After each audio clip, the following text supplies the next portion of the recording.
Hello, my name is Nico, and for assignment number 2, I decided to replicate the Fight Club house. So using stills from the movie, my friend Julia and I worked on Minecraft to build this 3D replica.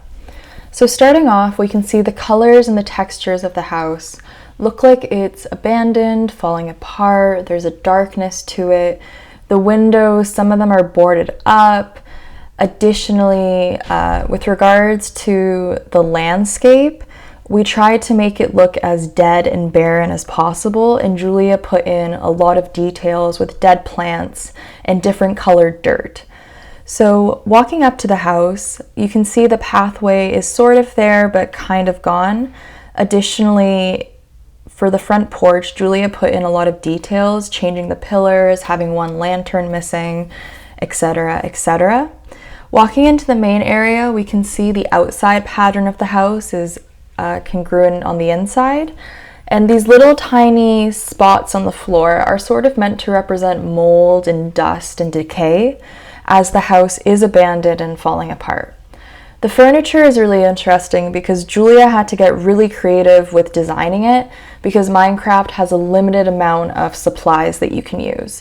So as you can see, this is the kitchen. We have some sinks, we have some cabinets, some tables, etc., etc. In this room right here, we did have some TNT because in the movie they are building explosives. However, in Minecraft, the explosives can actually blow up, and that's what happened, and we had to rebuild the house. So just as a precaution, we didn't do it for the walkthrough. But if you could pretend there was TNT there, that would be amazing. So walking on up, you can see a few steps are broken.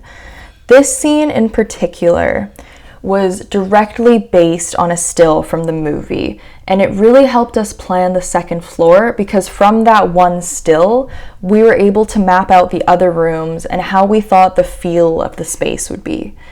As you can see, it's almost an exact replica. Of course, the colors are a little bit off, but we were limited with the software. Here's the bathroom, and as we walk around, you can kind of see that the miscellaneous furniture works really well because not only is our protagonist's mental state deteriorating, but also they are coming up with this intricate plan to sort of, reset the world to zero. So it makes sense that everything's sort of all over the place, messy. It looks rough, used, disheveled in some kind of way. Additionally, we really tried to use textures that looked worn in and mapping out the space as chaotic as possible because the movie itself is quite chaotic. So heading on this way, you can see there are some there are holes in the floor. That's just once again to add to the feeling of the house falling apart. And in the movie, they do reference that the floor panels are falling in, so we wanted to add that detail. Heading out into the green room, as you can see, we tried to replicate it as best we could from this still.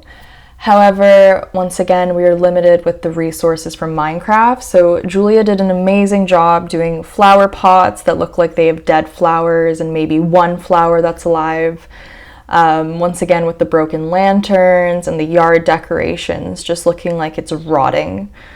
And last but not least, for the dimensions of the house, each square is 1 by 1. So after doing all the calculations, the square footage ends up being 3,416 square feet, which is pretty accurate with the original. So this area right here is where we designed everything. Julia made me a color palette and texture palette, and from there on we decided how to design the house.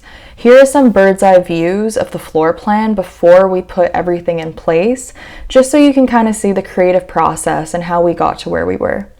Last but not least, I'd like to say a huge thank you to Julia. I could have not done this without her hours of work on FaceTime with me. Thank you, thank you, thank you.